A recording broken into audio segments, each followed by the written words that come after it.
Beau retired early in his 30s because of the rental income from his real estate portfolio. However, Beau has 2 kids and is looking to make his life more passive. What are his options? We're going to be breaking all of that down today in this episode of Finance Friday.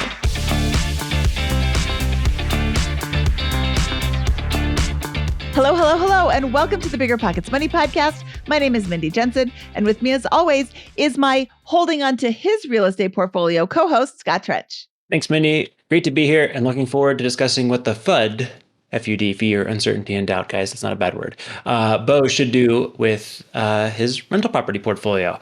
Beau was on the podcast a few weeks ago, and if you missed his first episode where we discussed his fire story at length, you can hear it all in episode 667. Beau, excited to have you back here on BiggerPockets Money. And before we get into the discussion, I do want to heavily caveat this. This is a highly complex, real estate heavy financial position.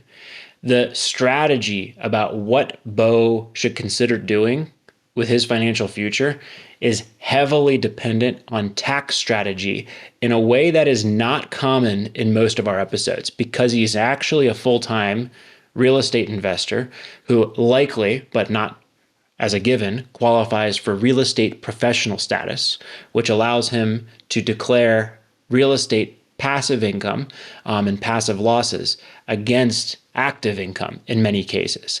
That creates numerous opportunities and challenges in creating a playbook.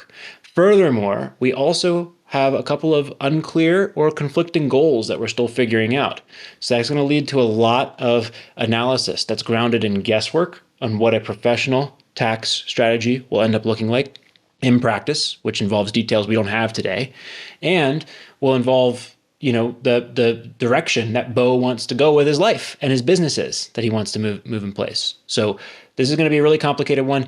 We're going to talk about very complex subjects. We look forward to learning more about this and getting feedback from Beau's tax professional, perhaps in a future episode. And in the meantime, if you have any suggestions or thoughts or comments, please brainstorm them here in the YouTube comment section or in our Facebook group. We'd love to learn alongside you about how to master complex real estate situations like this. Beau, welcome back to BiggerPockets Money, and thank you for all the preparation work to get a personal financial statement ready for us. Thank you, Scott. Mindy, super happy to be here. And if you're a real estate investor, you always have to keep a personal financial statement ready to send to the bank. So it wasn't too much work for me.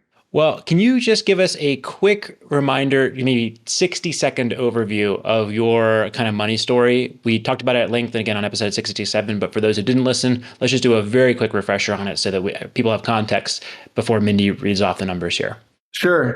So I went to West Point and then joined the Army as a Black Hawk pilot. And as I was progressing in my career, I kind of was looking for ways to build passive income so that I could give myself the option to leave the military in the future if I chose to do that. So real estate became kind of my avenue for doing that. I used my VA loan and an FHA loan and some primary residence loans, and then shifted to seller financing as a strategy to buy a bunch of properties with kind of low money down, and ultimately created some good cash flow for myself. Experienced some good appreciation in kind of the COVID timeframe, which wasn't expected and really had a big impact on me. And over about 5 years, built up cash flow from the portfolio enough to sustain my life and my family's life. Ultimately left the military about a year ago, and I've been living off of that cash flow since then, and looking for other ways to kind of spread out my investments into things potentially outside of real estate.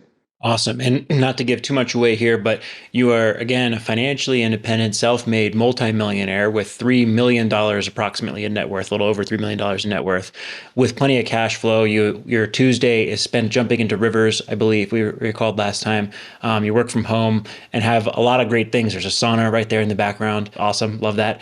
And so life is good, but we're trying to make it even better and untangle a little bit of a spaghetti pool of assets that have built up one by one over the years and frame that together into a more coherent, cohesive strategy with maybe better concentration in the rental portfolio and more diversification into other asset classes. Is that the right way to understand the objective of today's call? Yeah, that's a great way to understand it. Mm-hmm.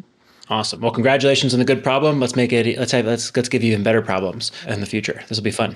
And you want to make your portfolio more passive. Why is that? And when I talk about wanting to make it more passive, I'm really referring to like future purchases or future investments. Currently, my real estate portfolio is actually pretty passive. Thankfully, I have great property management in the different states that I own real estate. And that kind of is like a hour-long call per week, kind of to check on operations and check on things. I currently manage my commercial properties. Commercial tenants I call built-in property managers. They kind of have the same incentives you do to keep the property in good shape. So I manage those. But overall, my current real estate portfolio is pretty passive. However, anytime you buy a property, at least in my experience, new properties are not passive, at least for the first year or so, the types of properties I buy.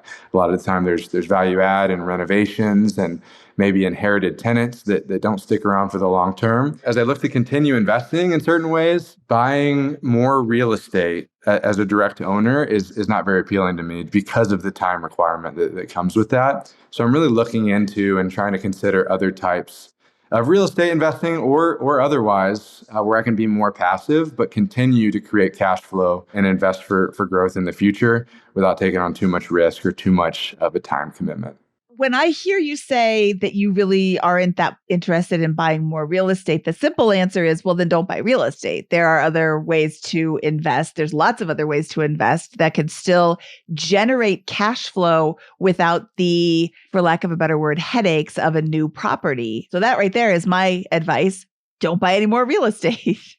But let's look at your numbers and see where we can make some suggestions. So we're starting off, like Scott said, we've got a net worth of approximately $3.1 million. There's a significant portion in cash, which I am assuming is to run your business and just have like cash for regular business expenses. Is that where that cash is coming from? Yeah, it is. It's a portion of that, a portion of reserves. It's not the only place that I house reserves, but a portion of that. And another kind of explanation is I'm only a year into this living off of exclusively kind of real estate income journey. So in preparation for that, I kind of stockpiled cash. I wanted to feel comfortable leaving all W-2 income. So I felt more comfortable having cash set aside to help me make that transition. Okay. And looking at your expenses, it's a little bit more than a year of cash. I just wanted to make sure that wasn't business because business belongs on the business spreadsheet and this is the personal spreadsheet. Well, some of it is a little bit of reserves on the business side.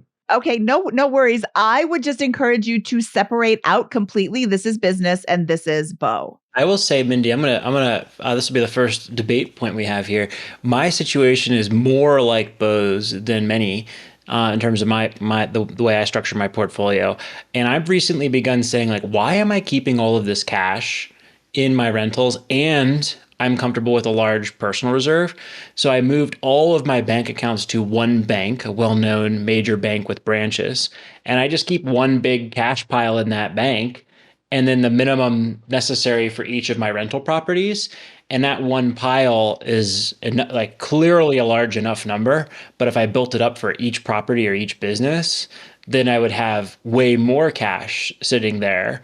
And it would kind of aggregate to a silly number, even though no individual decision was bad. So just like a nuance of these more complicated real estate portfolios, maybe I don't know, but what do you think? Yeah, that's kind of how I think about it as well. The more properties that I bought, the less per property I felt like I needed to keep on hand as reserves because they kind of cancel each other out. I might have a bad month with one property, but 5 or 6 other properties did well. If I wanted to keep 6 months reserves initially, I may have shifted that down to maybe 3 months reserves in total. And similar to Scott, a year or so ago when I realized that high yield savings accounts actually paid a decent interest rate currently or the past couple of years, I wanted to find a way to not just have a ton of reserves sitting in these business checking accounts and instead funnel that to the personal side or funnel that to a place where I could easily put that in a high yield savings account, which is kind of what my situation is. I also have lines of credit on the real estate that I own. So that has drastically changed the amount of in cash reserves I feel like I need to keep for any individual property. Okay, I think that's fair. Although, Scott, I am going to give you that same advice that I gave Beau. Here's business and here's Scott. But you do you. Now you have the information. You can do with it as you please. Let's get back to Beau.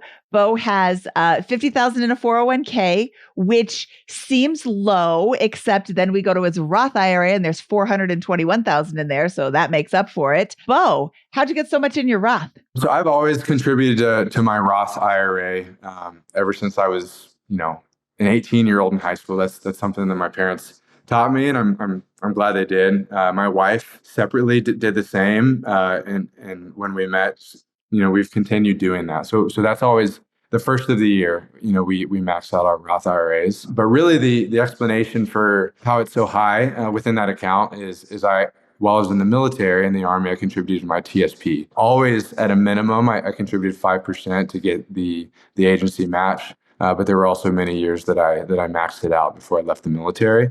And when I did leave the military, I rolled a significant portion of the funds from my TSP into my Roth IRA. And most of those funds within the TSP were Roth anyways, because you have the option to choose between Roth and traditional contributions. So I rolled all my Roth funds into my Roth IRA just kind of to have it in one place. And because I opened a self-directed IRA to do some lending type investments.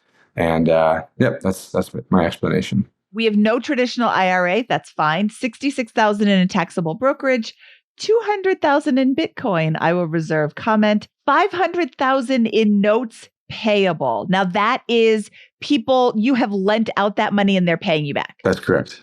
Okay, awesome. $15,000 negative in credit cards. I'm assuming you pay those off every month. And if you don't, you should. You've got the cash to do so. Assets, we've got rental properties, $4.4 million with $2.7 million in mortgages. So that's a $1.7 million equity. Your primary residence is $578 with a $508,000 mortgage. So about $70,000 in assets there. Assuming you use that sweet VA loan to buy that with almost no money down. And then notes due negative $75,000. So that's money that you owe other people. That's right. Let's look at your income. All right. So we have $50,000 in interest from private lending. This is an annual basis. $15,000 your partner's job, $5,000 your job, $24,000 for VA disability. Is that money like they just write you a check for every year for $24,000? No, it's a monthly payment. So it's about $2,000 a month. Okay. But that's actual cash coming in. That's not a tax deduction at the end of the year. It's actual cash coming in and it's tax-free cash coming in. It's a huge benefit to military members. Yeah, that is really nice. I mean, you have to be disabled to get it. So it's not awesome, but it's at least you're being compensated. I see $92,000 a year in rentals and $18,000 income from a mobile home park partnership for a total of $204,000. I see current expenses at $147,000, including 10% giving and a $3,200 mortgage payment, $1,500 in groceries. I don't see anything for household expenses or childcare and activities. So I just want to make sure that that is in fact all rolled into something else. It is, yeah. So property taxes, for example, are rolled into my mortgage payment. Household expenses, I rolled that into grocery or entertainment or some other things. So yes, it's all accounted for as you go. Okay. So sometimes it can be helpful if you have a spending issue. Sometimes it can be helpful to break those out into smaller categories just so you can see, oh, wow, I really am spending way too much at XYZ category. But I don't think you have a spending issue. I don't think that's any sort of issue for you. You have $56,000 excess annually. So where are you putting that? You guys tell me. That's the purpose of this. Just joking. So on the expense front, first, what are you doing for healthcare? For healthcare, I use Crowd Health. It's a health sharing company. It's not exactly health insurance, but I use that for my family. It suits us well. And then as far as my personal healthcare, as you know, along with the VA disability, I receive VA health insurance and healthcare myself. And then the big one here is taxes. Most of the time we talk to folks with regular jobs and the taxes are taken out of the paycheck, but you're only a year into this new world. And it does not look like the math has been done on the tax front in this spreadsheet. Is that correct? That is correct. That's correct. I am working pretty closely with my my CPA and kind of tax strategist, and I am a real estate professional this year and going forward. So there's obviously some depreciation and things on the rental side that help me come tax time and kind of deducting from my active income. And then have you done any cost segregation analysis on your portfolio to this point? I have done one cost segregation study, and it's yet to kind of be seen how that will affect me for 2024 taxes if I file an extension. But for the other properties, I have not. And it's something that I'm trying to get smart on and look into to see if there's some opportunity there. Okay, so I'm going to assume no tax liability for a while. Frankly, I don't know how that's going to play out for you and your family, depending on how things go with the CFP. But I count 32 properties valued at $4.4 million in your portfolio, none of which have seen a cost segregation against income of $200,000, give or take. This is where this world's going to get really interesting, right? I'm not aware of professional financial planners who do this for a living, who have really good grasp on convoluted real estate professional status, 32-person portfolios. So correct us if we're wrong on that assumption in the YouTube comments. The YouTube commenters are so nice to tell us about areas for opportunities for improvement.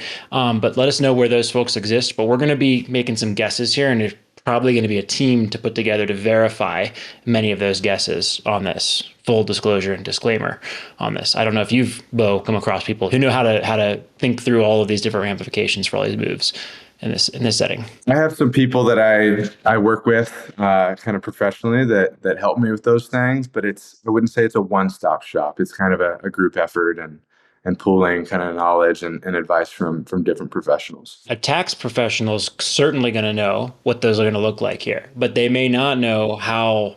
Let's put together a broader overall strategy to go from point A to point B using a variety of different asset classes and thinking about how that's going to impact our short-term moves in the next year versus, in a year or two, how that mixes with a potential business or those types of things. That's where this is going to get fun and be a journey for everybody here. We've got that income. We're going to assume no tax liability, and we got $50,000 a year to play with in the context of investing to some degree. And does not want to add any more real estate properties. I would imagine if a slam dunk home run came your way, you might consider adding it, but for the most part, that's not what you're interested in. For sure. Yeah. I'm still actively kind of looking, like analyzing deals and looking for cash flow, which is even harder today than it was yesterday to find. And yeah, if I find a slam dunk property or even a double or a triple, I think I'd be interested.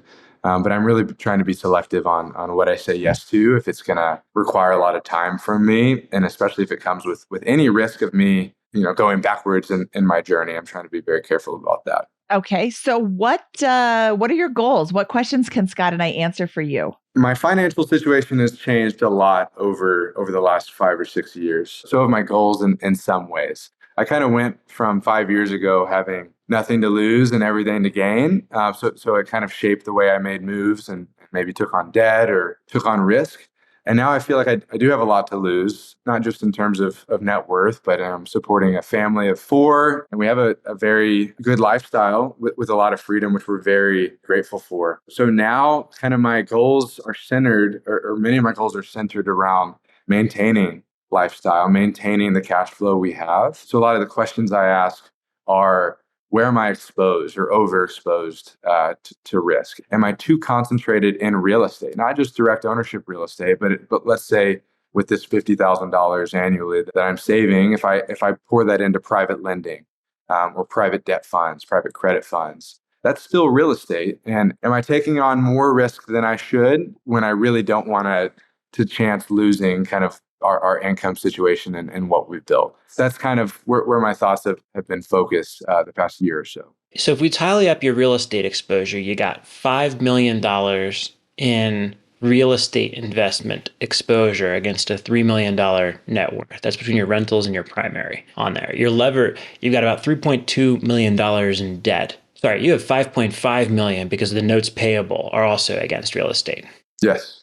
One way to frame the risk you're talking about is real estate is a third of the CPI right now. You have to believe, if you're going to have this portfolio, that real estate is going to continue to be about the same percentage of American income to buy or rent over the next 30 years, right? I'm very comfortable with that assumption, which is why I would say close to 2/3 of my portfolio is allocated to real estate these days, and about 1/3 to everything else. So I don't think there's anything wrong with that. The question then is, how are you going to weather any of these storms, or what is that appropriate allocation? Your total asset base is like 6.25 million.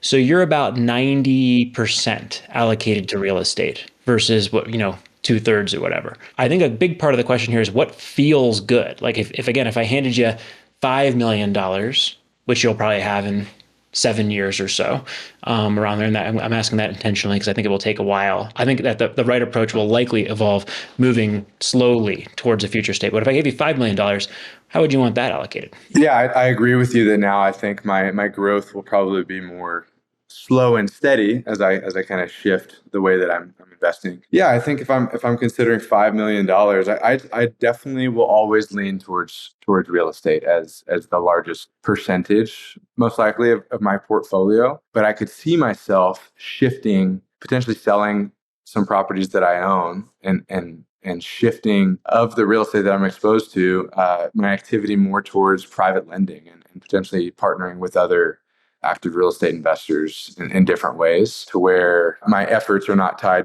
directly to the property's performance. Let's dive into that one. Why private lending? Why is that so attractive to you? Yeah, private lending is attractive to me because the way that I lend, it's to people that I've known for many years.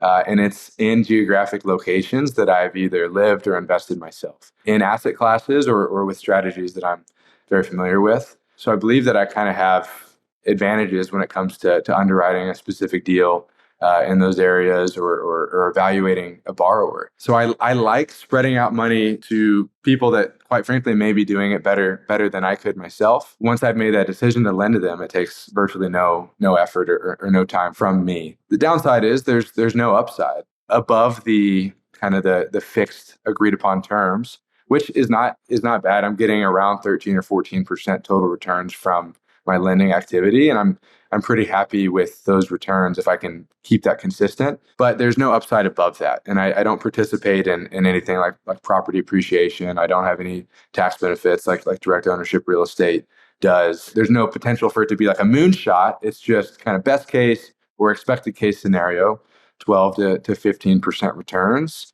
But I do know the amount of effort that it requires of me, and it's very little other than kind of just always underwriting deals and being aware of the market and the borrowers that I'm lending to. So how much time does your private notes take up on a monthly basis? Let's say you're going to underwrite deals, and like how much time are you spending on underwriting a deal? Because I think after a while, you know what you're doing. You look at the numbers and you're like, yeah, this is a great deal. Or Bob always brings me great deals. Yep, this is another great deal. Like I flip houses and I walk through a house. I'm not like adding everything up. I'll walk through and be like, this is a $75,000 flip, or this is a $150,000 flip and I'm not interested in that, or like whatever. So I'm just wondering, how much time are you really spending on these private notes? Right. Yeah. Actually, very little time. I mean, underwriting the specific deals and making the decision to lend or not lend on a given deal, that's not very time intensive once you've had a little practice at it and you kind of know what you're looking for and you have relationships already established with these people that you're lending to. At least I do. I do probably spend a little bit more time maybe kind of secretly looking for other potential borrowers or other potential people to lend to. Just always kind of watching, whether it be social media or from talking to people or getting to know people at meetups, looking for people that look like they really know what they're doing and they have a track record and they have the character that I want to work with. That requires some time, but that's just something I do naturally and happy to continue doing it. So I'm looking at your properties on the spreadsheet that you shared with us, which are too numerous to rattle off these numbers for. But I noticed that there are 5 properties that cash flow less than $100 a month. There's one that cash flows $43 a month, one that cash flows $66 a month, and then 3 that are negative cash flow. So without even looking at anything else, I would suggest you sell 5 properties and plow that money into your private note lending. Yeah. Why do you hold those properties? Yeah, maybe a little explanation for the cash flow values that I put here. That's the last 2 years, kind of the average for those properties. So yeah, over 2 years, truly some of them have returned negative cash flow, and then that certainly makes me dig into that property's performance. And I see some of them, some big expenses like replacing sewer lines or replacing a roof or HVAC, and that kind of explains the negative cash flow for the last 2 years or so. What I'm hoping for from this exercise is more of like, what's Beau's estimate for what future monthly cash flow will be from each of these properties? And if you were to redo that exercise, what would be the properties that you'd estimate will produce the least future cash flow for the foreseeable future? Yeah, that's a great exercise. And for me, it's easier for me to estimate the overall cash flow of the portfolio because I've found in my 5 years of owning real estate, 5 or 6 years, that it is very difficult to predict a property's true monthly performance. Cash flow is not steady, which is one of the reasons that I'm trying to increase my cash flow because I do feel comfortable with my averages, my totals, but I still do see the volatility and have experienced how a property can be a heavy hitter for 3 or 4 years. And then you can have a tenant that runs into a bad situation or situations can change very quickly. And all of a sudden there goes the last 3 years or so of your cash flow. But to answer your question, Scott, yes, unfortunately, some of the properties that probably I expect the cash flow the least on are also the properties that are the least amount of headache and have the highest potential for future growth in terms of values or being in a good area. So that's kind of one of the factors I try to consider when thinking about which properties I would keep for long term versus sell.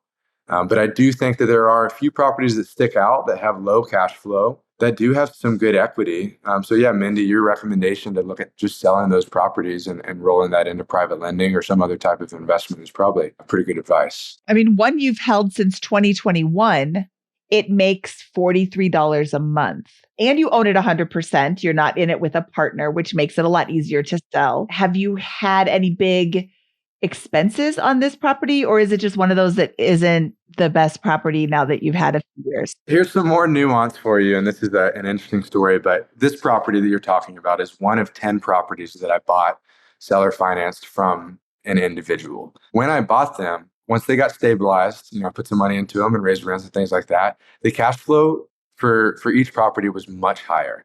That was back in 2019, 2020. Those properties experienced some good appreciation, and as a kind of creative way to pull out some of that equity, I approached the seller that I sold these properties to, and I talked about this on the last episode a little bit, but I actually asked him if he would consider doing a seller financed refinance on these properties. He was of means, he had money at his disposal, and he felt comfortable with me, and he felt comfortable with these properties. And there was about $300,000 or $400,000 in equity gain. So he did a $250,000 cash out refinance with me, which essentially looked like me increasing the debt load on these properties. And I also adjusted the interest rate to be more favorable for the seller. So my cash flow on all these properties went down. And this is one of them that you're talking about. Probably went down by about $150 per property. And that's just an estimate. But it gave me $250,000 that I now, let's say I lend that $250,000. That turns into, potentially around $25,000 a year from that interest income on lending that money out. So sorry if I'm getting way too in the weeds on this. Thank you for sharing all this with us. This is so interesting because, normally, I'd say if you had a W-2 job bringing $200,000 a year in, and that was your income statement, which is most of the people we talk to by and large here at BP Money, then I would say even that arbitrage, like I don't really love it. You probably make a little bit because you're borrowing at 6 and lending out at 10, I think is what you use as your base assumption, even though I know you sometimes get more on there. But that's great, but you're going to pay taxes on all that incremental interest. And so your effective arbitrage is only a couple hundred, maybe 100, 150 basis points once you factor in federal and state taxes. But in your situation, I believe after you talk to your accountant, you have multiple years or the option for multiple years of losses, or very low federal income tax liability in your situation. So you truly are getting 400 to 800 basis points of arbitrage on this private loan that you borrowed against to lend out on the other side. And you can do it responsibly. So that really is an interesting situation. And I think one of the power of being retired, self-employed, whatever, full-time real estate investor, part-time private lender. How do you describe yourself? What's the right adjective that we should use here? Really, you just described it probably better than I can. It's tough for me to do.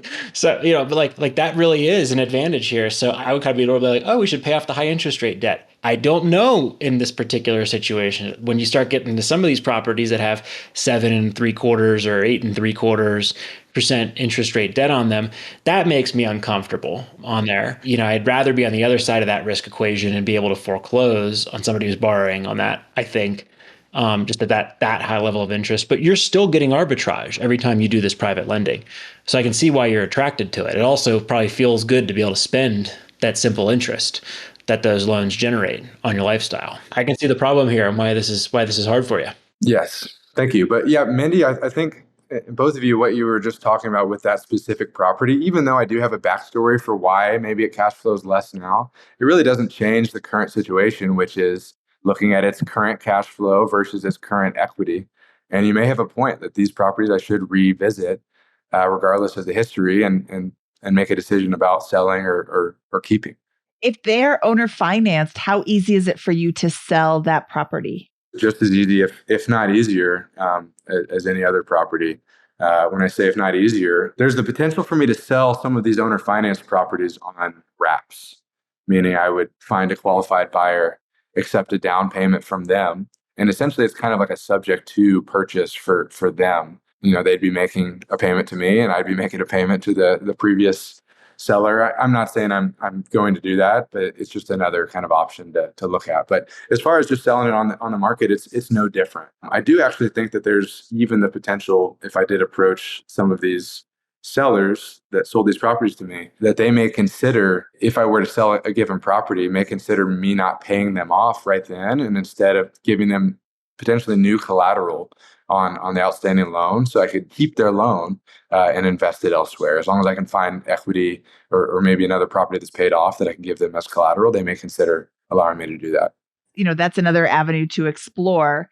Are any of these properties difficult properties? You every once in a while you buy a property, you're like, wow, on paper it's great, but I hate dealing with the tenants, and it only seems to attract tenants that want to call me every day and complain, or it only seems to, all the neighbors are like all up in my business calling me all the time. Do you have any difficulties with any of these properties? I do, yeah, and some specific properties come to mind, and thankfully I've handed those off to property management in the past couple of years. So that's certainly made it feel lighter on my shoulders, but it doesn't make it disappear in terms of kind of the high maintenance nature of those properties. And if mismanaged by property management or by me, it could end poorly. So yeah, I definitely have some of those properties, and they probably should be some of the ones I consider first based off their, whether or not they have equity or not, if I'm going to sell any.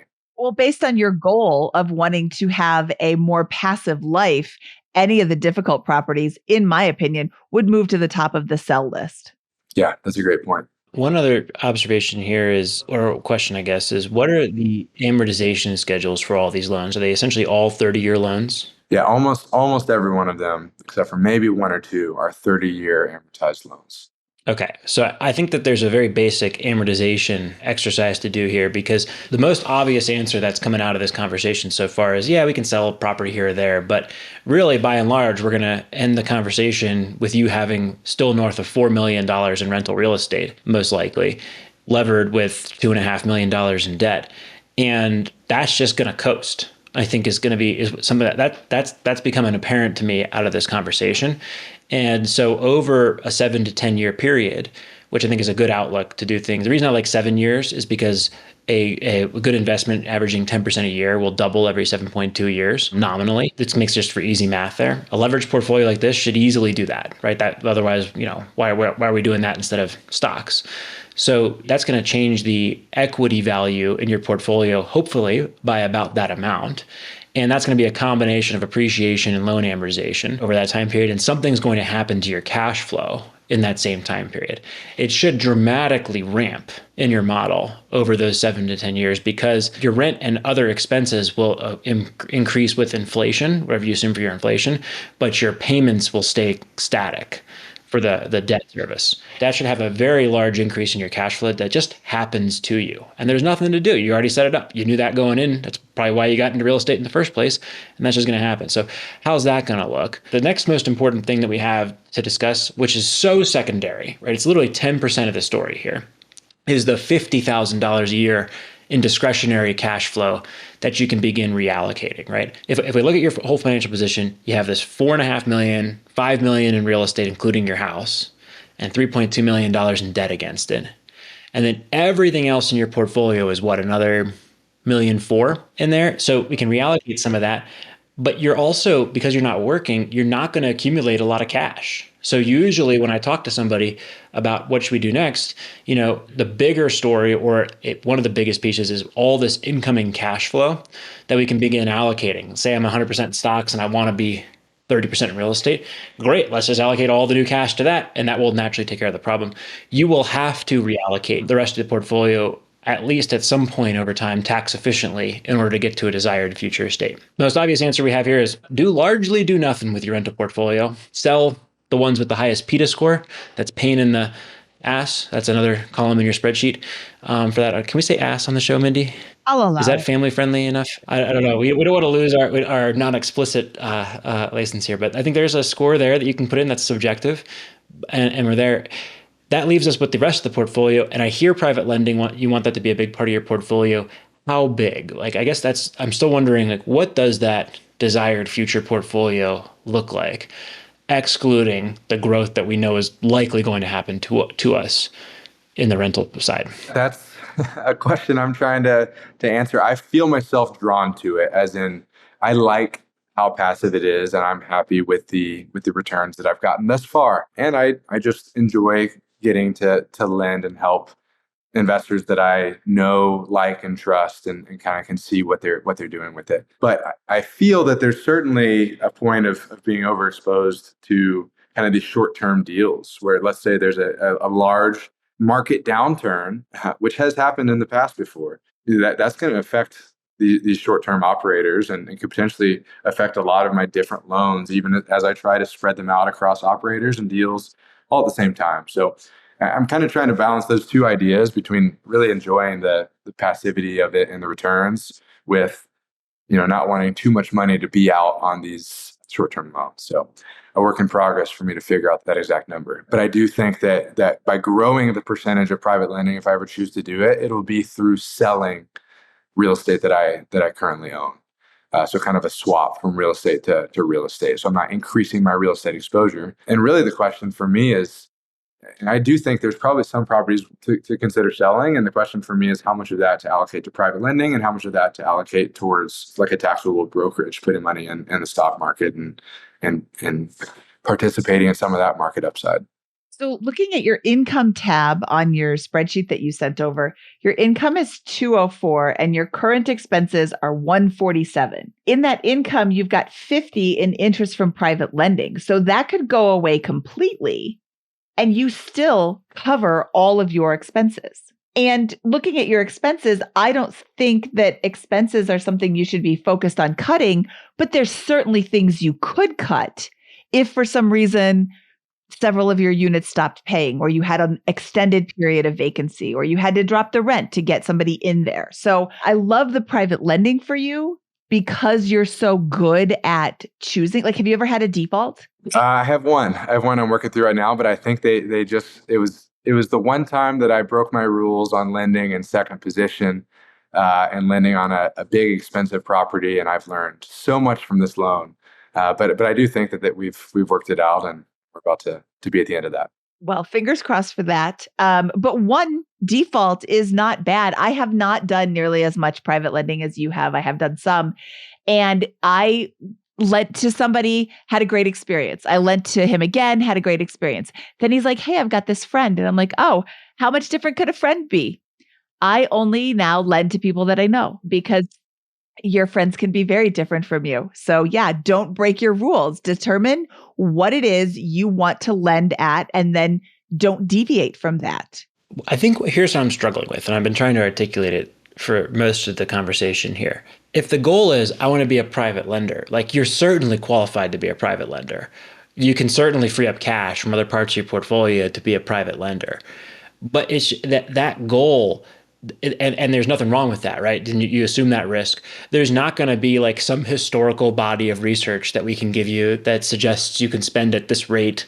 You're most of the time going to get your interest, and occasionally going to have a default and lose some of your principal. Your principal balance is not going to grow relative to inflation. So you have to have a margin of safety in there. And there's no academic theory I can point you to. It's just going to be your practice, your business of private lending in a general sense. Now, bringing that back into like the long-term goal of FIRE, right? Like you could private lend for 5 years, 10 years, 20 years. I believe that private lending is going to be particularly advantageous to you, Beau, for a couple of years, because I believe that after you talk to your tax professional and begin cost segging these properties and understanding your losses on the depreciation side, you're going to have no taxable income. So while those losses exist, while you're in this very low tax environment or a loss environment, great. Like let's arbitrage rates all day long. That makes a ton of sense on there. It's a good skill set in there. Maybe don't keep a reasonable balance in there, but it's just there's some good math there that allows you to, with leverage, arbitrage these rates and these things and make some money. The question is, I think at some point in the future, and again, I keep using that 7-year mark here because I think that certainly by then things will have played out. I would be surprised if you're going to want to continue to be doing private lending without making it into more of like a traditional hard money lending business, making some kind of fund out of it where there's real profit involved.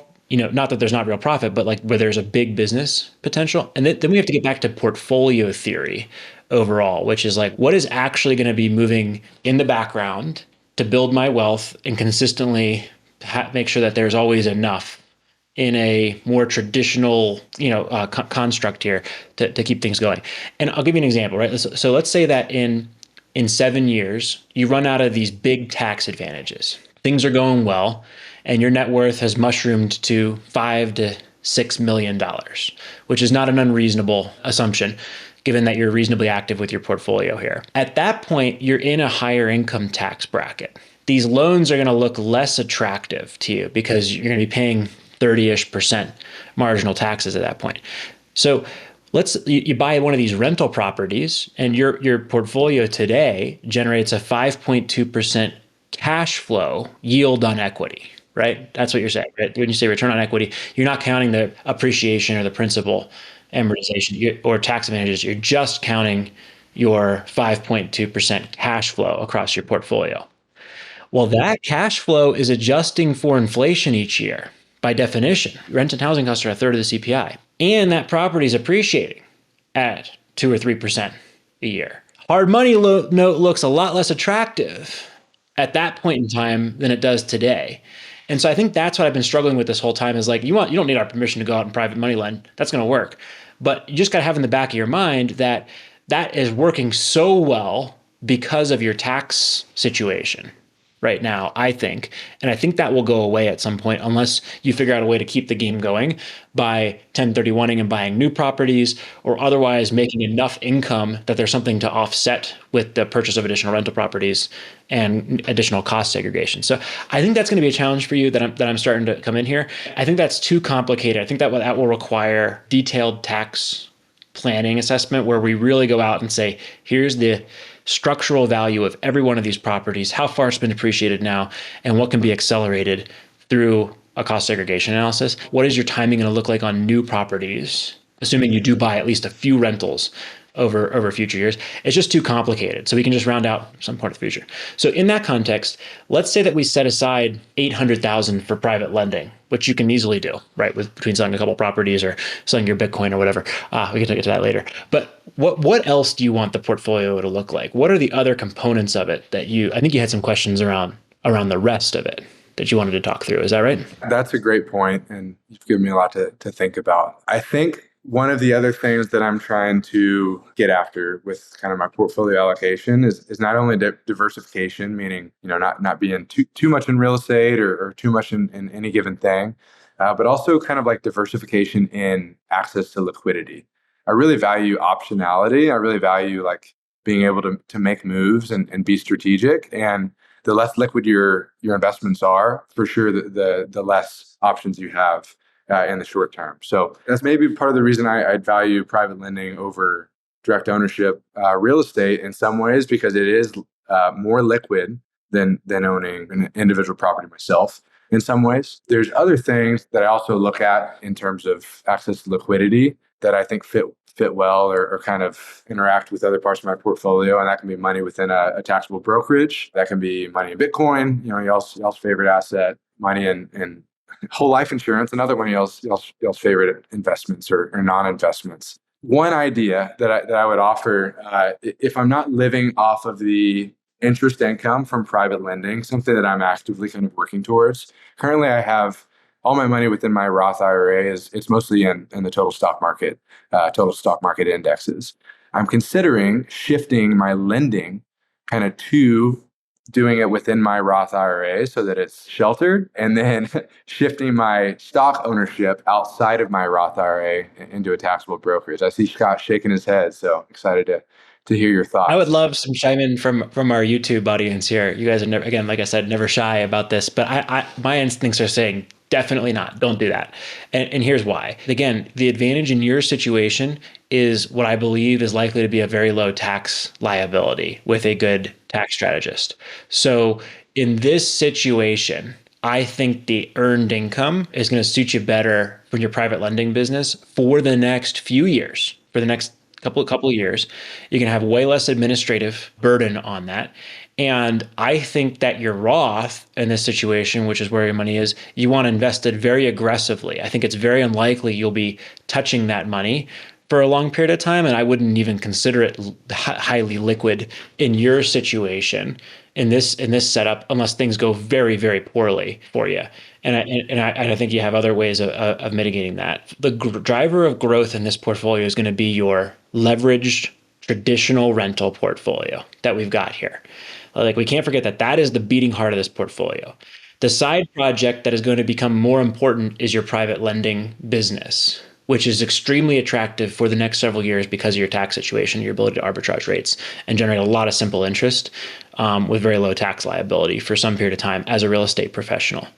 So the rest of the portfolio, I would imagine, in that context, I would hypothesize for your consideration, ought to be a fairly conservative, maybe even more traditional retiree portfolio. And we did an example of this with Frank Vasquez not a few weeks ago with his golden ratio portfolio that has an allotment to stocks, an allotment to bonds, an allotment to managed futures, an allotment to gold, and an allotment to international in there. That might be something for you to consider. And you would want to put the high growth components of that in your Roth IRA and have the more conservative components of that, I believe, in your taxable, given the rest of your situation, because this is a hedge. This is a place to store liquidity. We get better returns than what you can get from the, a money market or something like that in there, but have that diversified, balanced portfolio. And that, you can almost think of that as like a coast fire portfolio. Probably won't have to touch it very much. You could withdraw from it at a few percentage points. There's ways to withdraw the contributions to that Roth, for example, or whatever. But I bet you're not going to ever touch it until traditional retirement age would be my guess. And you want all that growth happening in your Roth, and you want the more conservative balanced portions in there to not be in that Roth, because one day the tax man will come for you in there, and that can be a longer term investment. What do you think, Mindy? I'm struggling to articulate how I disagree with you, Scott. If he wants to lend money in his Roth IRA, that's tax-free growth. That's just an investment. So what I want to know is, do you have any employees outside of your spouse, any full-time employees? Not currently.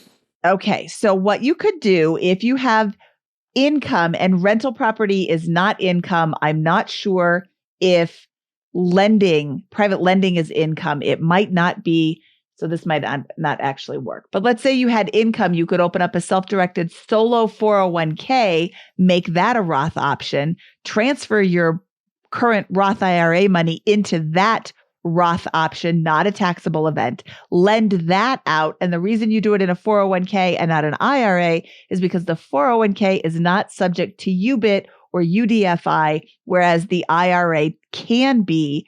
And this is where my area of expertise ends. And I just get into the category of I know enough to be dangerous. So I'm going to send you down a rabbit hole. If UDFI and UBIT are only, well, UDFI is when you've got a debt financed. So that's unrelated debt financed income. And I don't know if you are financing somebody else's property, then there's no debt in there. I'm going to send you to your CPA to have them give you the ins and outs of this. I have wanted to ask though, do you have a real estate focused CPA or tax professional, or are you does your tax professional say, oh yeah, I could do real estate too? No, I do. They're very real estate focused, and they're real estate investors themselves.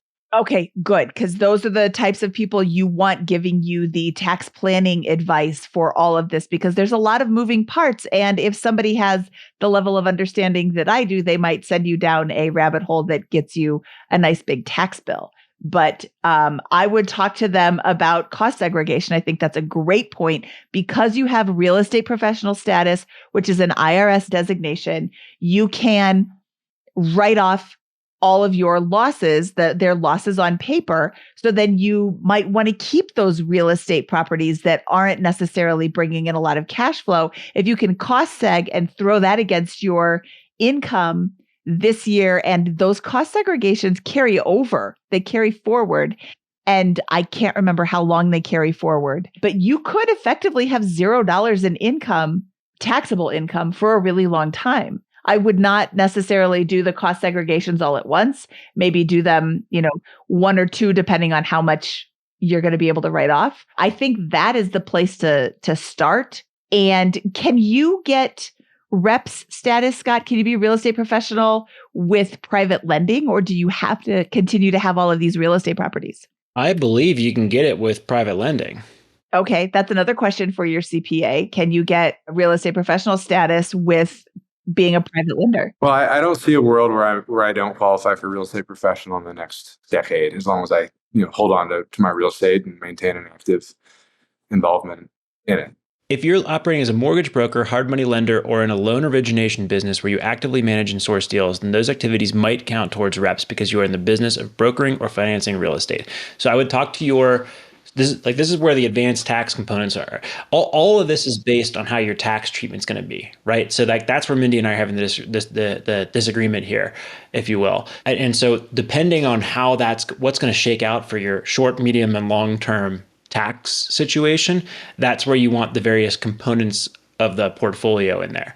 My guess, before you talk to your CPA or your tax strategist, is that you're going to have, again, large losses for the foreseeable future that you can, at your option, declare. I believe that you will qualify as a real estate professional. I believe that because of that dynamic, much of your income from hard money lending, a real estate activity, and your active involvement in that business will be taxed either at not at all or in a very low income tax bracket. And therefore, I would bias for the next several years to doing that after tax, because there is no tax benefit, and to having principal growth that will be taxed one day happen in your Roth IRA. If for some reason that is not true, then that would change how I'd be thinking about things.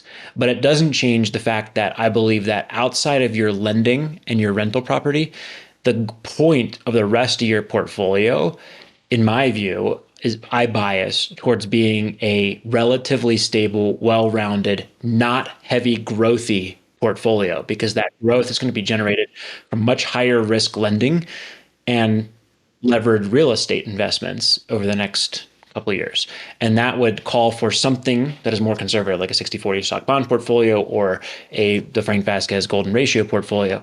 And then from there, we would allocate in the right places. So if my guess is correct, then I would put the growth stuff in the Roth and I declare income outside of it until your losses. I might flip them at that point in the future whenever you start paying a higher marginal income tax rate. Thank you. Yeah, no, that makes sense to me. I agree with you that I value kind of outside of my levered real estate portfolio in other things. I appreciate something that's lower risk and kind of just helps me ride it out for as long as I can. I think a good next step here would be once you talk to your tax planner, you say what's that going to look like? You model out where your portfolio is going to be in 7 years, right? And say, here's my rental portfolio. It's going to be worth this much.